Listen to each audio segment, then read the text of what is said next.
ka jūs zvanījāt uz bērnu aizsardzības centru. Jā, es zvanīju vairākiem speciālistiem.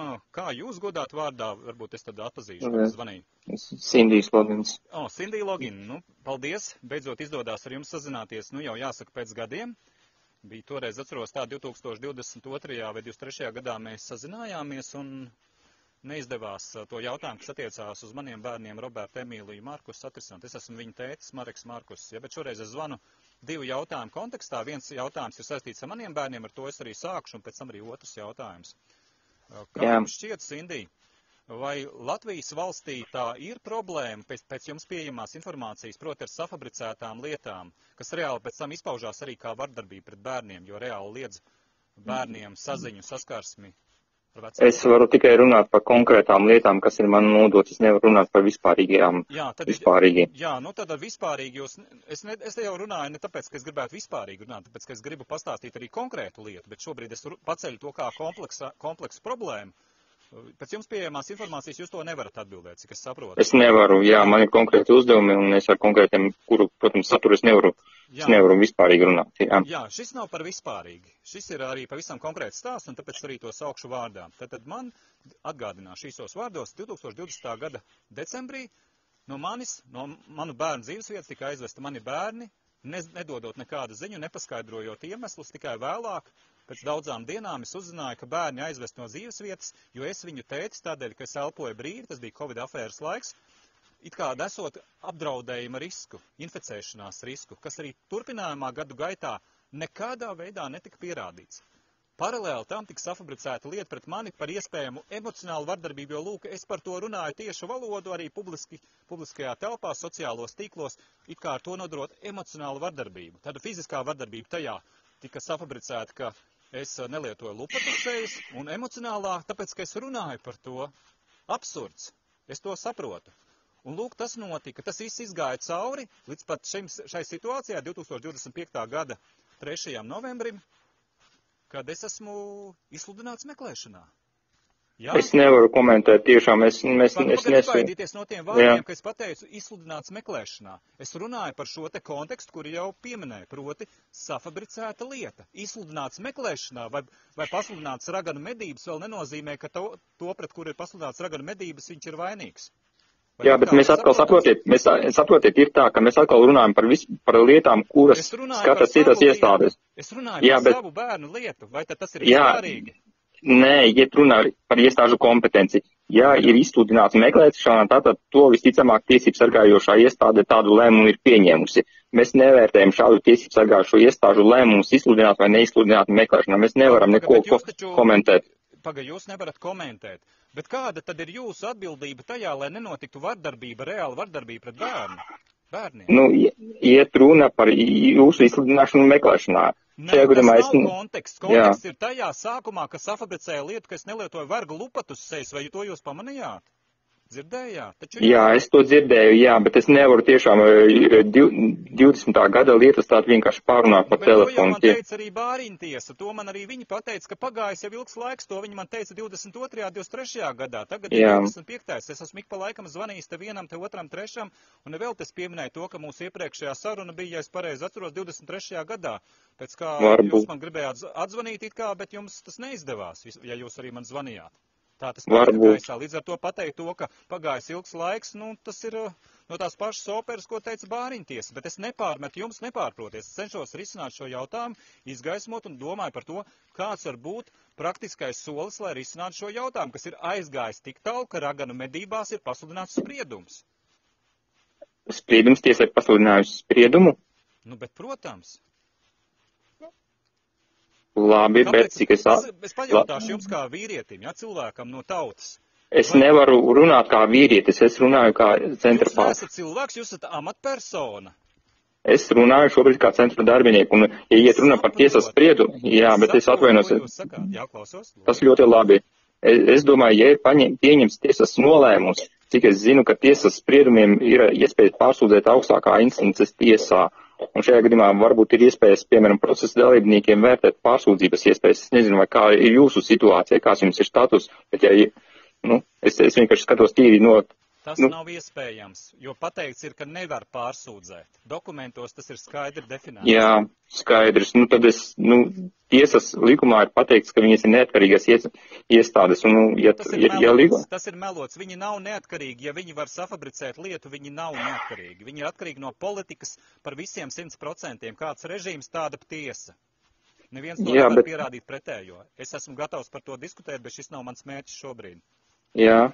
Skaidrs. Līdz ar to es gribu uzdot jums jautājumu, vai šādā situācijā, ka pēc cilvēku šajā gadījumā man ir safabricēta lieta, ir kāds tiesiskais noregulējums pat tādā gadījumā, ja tiesa, ko es varu pierādīt, ir bijusi korumpēta, un ja pretkorupcijas birojas, kurā es biju arī klātienē, baidās par to ierosināt lietu, jo baidās par savu amatu. Jā, tas man tika pateikts klātienē.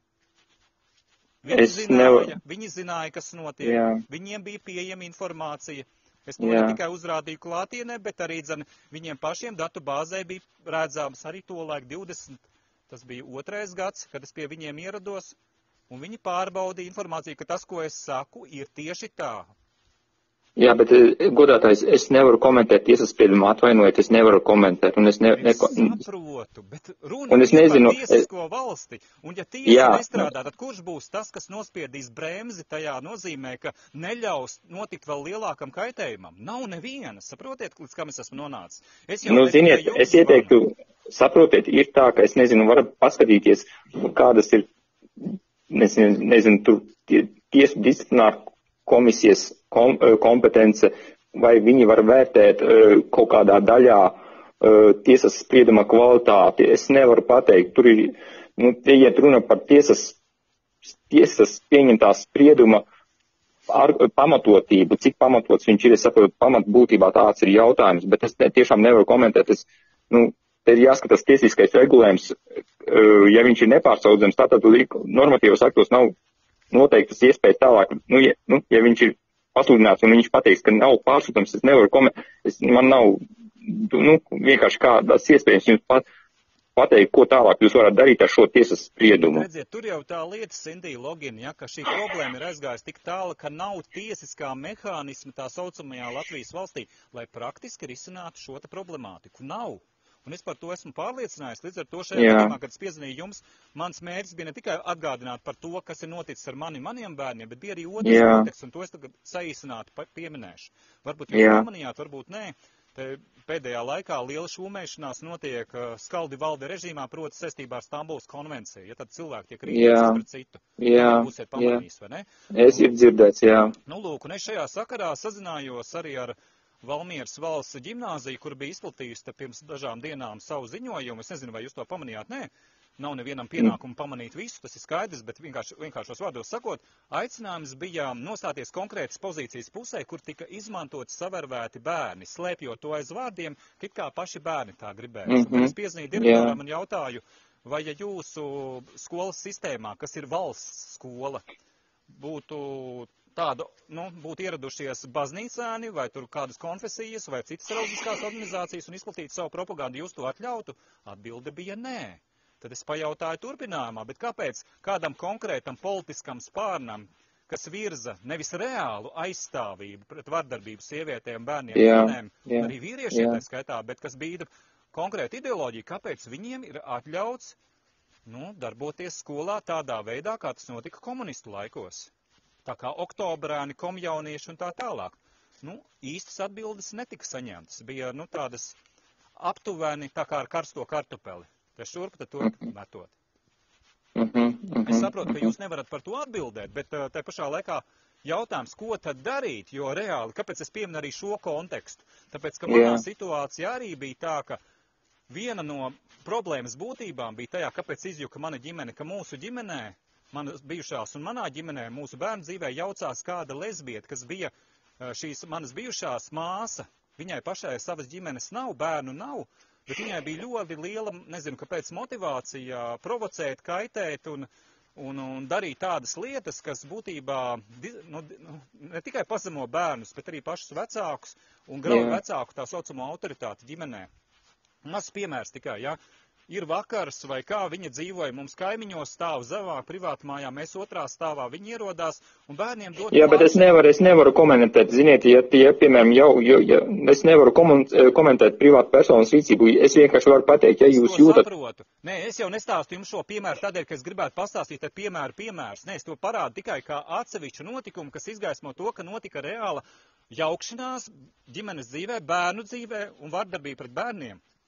Jā. Nu, par fiziskas personas vardarbība bija tā, kas arī izmantoja viltus melu liecību pret mani Jūrmalas tiesā, un viņa pati arī strādā Jūrmalas tiesā, kas ir interešu konflikts jau pēc būtības, ka cilvēks, kurš apmelo mani, strādā tajā pašā darba vietā, kur viņa komunicē arī ar tiesnesēm, tiesneses palīdzēm. Un viņa nav sētniece, tur viņa ir tiesa. Es uzklausu, bet šajā gadījumā, es varu pateikt, no likuma viedokļa ir administratīvā atbildība par vardarbību.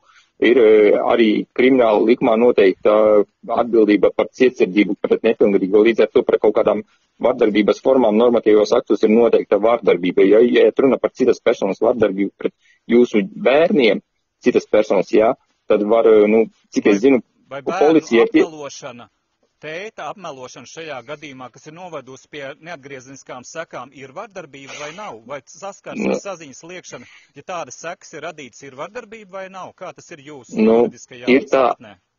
Ir tā, ka ir vardarbības definīcija noteikta Bērnu tiesību aizsardzības likumā, emocionālas vardarbības definīcija, un tad šajā gadījumā katra situācija ir jāvērtē skrupulozi, lai saprastu, vai konkrētajās personālās darbības ir vai nav. No savas puses esmu vērtējis skrupulozi un piedzīvojis atrakstīšanos. Bet saprotiet, šajā gadījumā, ja saņemt, piemēram, tiesību sargājošā iestāde iesniegumu par vardarbību, fiziskas personas vardarbību pret bērniem, piemēram, kaimiņu bērniem vai citas kaut kādas ģimenes bērniem, viņiem ir jāvērtē un jāsniedz savus vērtējumus.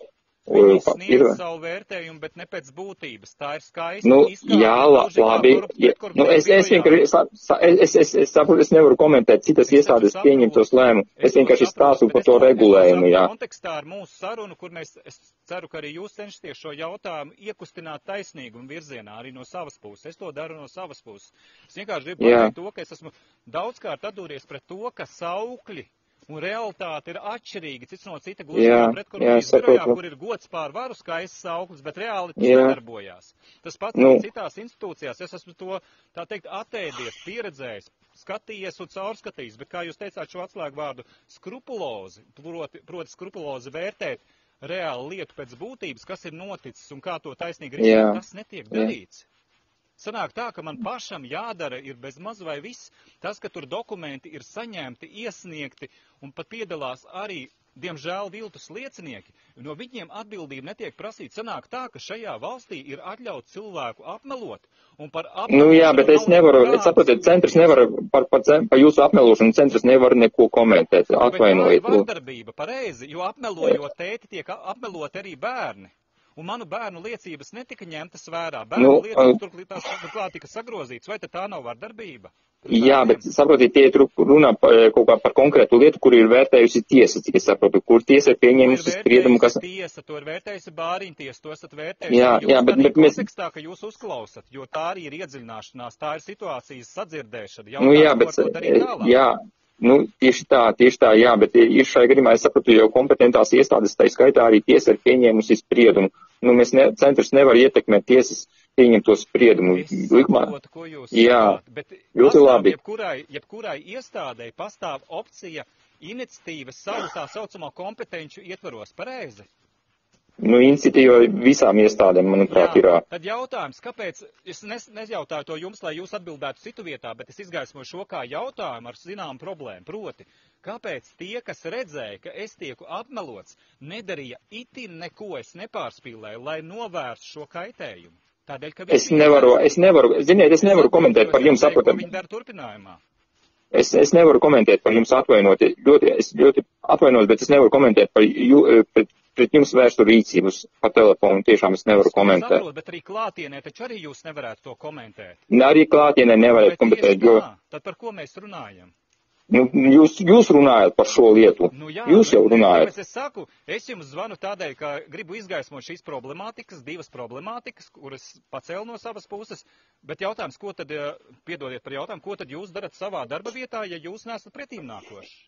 Nu, mēs nevaram komentēt, mēs atvainot, bet mēs nevaram komentēt tiesas pieņemtos spriedumus, mēs nevaram, bet jums kaut kādas pretiesiskas iespējamas darbības vērtas, mēs nevaram mēs nevaram no savas puses ietekmēt. No pārrakstītās vēstures, kā tika safabricētas lietas raganu medības, tā saucamās izsludinātas? Es nekomentēju vispārīgas situācijas par raganu medību. To tiek pievērts acis, vai ne? Es nevaru komentēt, es tiešām... Kopumā. Es nevaru komentēt, jā, bet es atvainoju, es nevaru komentēt par kaut kādām raganu medībām šobrīd. Nu labi, tad tādā gadījumā es beidzot pateikšu to tīri simboliskā piemērā. Kāds ir vērojums par tā saucamo Latvijas tiesiskumu? Es to salīdzināšu ar realitāti, ko pateica kāds cilvēks no senākiem laikiem, un viņš pateica to sava režīma kontekstā. Viņš bija pareizais vācietis, un viņš teica, kad viņš redzēja, ka dara pāri konkrētām tautām, viņš neko nedarīja, nepalīdzēja, neaizstāvēja. Kad nāca jau pie nepareizajiem pēdiņās vāciešiem, tad viņš neko nedarīja. Un pēc tam nāca pēc pareizajiem vāciešiem. Labi, atvainojiet. Šīs ir vispārīgas lietas tiešām. Šis nav vispārīgas lietas, šis ir konkrēti cilvēka dzīves stāsts, tieši tāpat kā es stāstīju par savu bērnu dzīves stāstu, un tas nav vispārīgi. Tas taču ir sadzirdams, pareizi. Ja būtu vispārīgi, es jums nezvanītu, man ir ko darīt. Ļoti labi, ka jums ir ko darīt. Nu, bet arī jums ir ko darīt. Jā, arī mums ir, man ir, paldies, ka uzzvanījāt. Es tiešām, man bija interesanti dzirdēt jūsu to sniegto informāciju. Ja tas bija interesanti, tas vēl skan diezgan tā, nav runa par to, kā izskatās. To jūs pats zinat, kā tas ir jūsu sirdsapziņā. Mēs jau taču katrs atbildēsim par sevi. Tā taču ir. Tā ir labi. Paldies jums par savu. Labi, paldies, visu labu. Visu labu.